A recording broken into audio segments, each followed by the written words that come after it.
नमस्कार दोस्तों, India news के डिजिटल प्लेटफॉर्म पर आपका स्वागत है। मैं अभिषेक सिंह। जिस रूस ने S-400 को बनाया और भारत ने उसी S-400 से ऑपरेशन सिंदूर के वक्त पाकिस्तान के हर हवाई हमले को न सिर्फ नाकाम किया बल्कि तिनकों में तब्दील कर दिया पाकिस्तान की मिसाइल और ड्रोनों को। उसी S-400 का इस्तेमाल रूस यूक्रेन के किए गए हमलों में बचाव के लिए नहीं कर पाया। यह भी कहा जा रहा है कि S-400 की तकनीक यूक्रेन की युद्ध प्रणाली के सामने विफल साबित हुई है।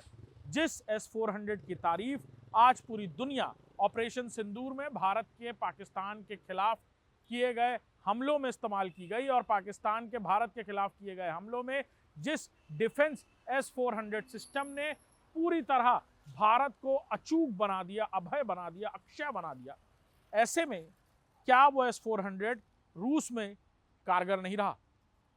ये चर्चाएं तेज हैं, लेकिन इसके पीछे की कई सारी वजहें हैं जो सामने आ रही हैं।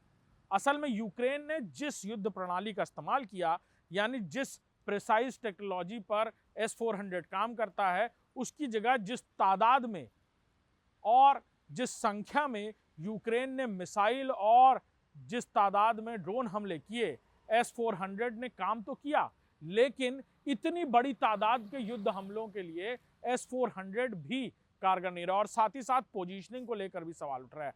जिस तकनीक पर S-400 काम करता है, उसके लिए उसकी सही लोकेशन और पोजीशनिंग भी ज़रूरी है।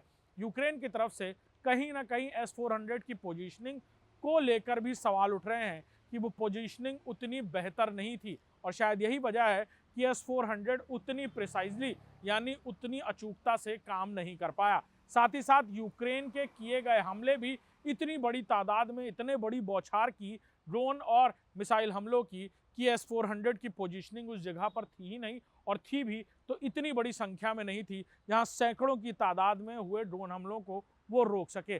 तब भी बहुत तादाद में ड्रोन हमलों को रोका गया, और S-400 पर इसीलिए उसी रूस जिसने इसे बनाया उस पर हुए हमलों को ना रोक पाने को लेकर सवाल खड़े हो रहे हैं।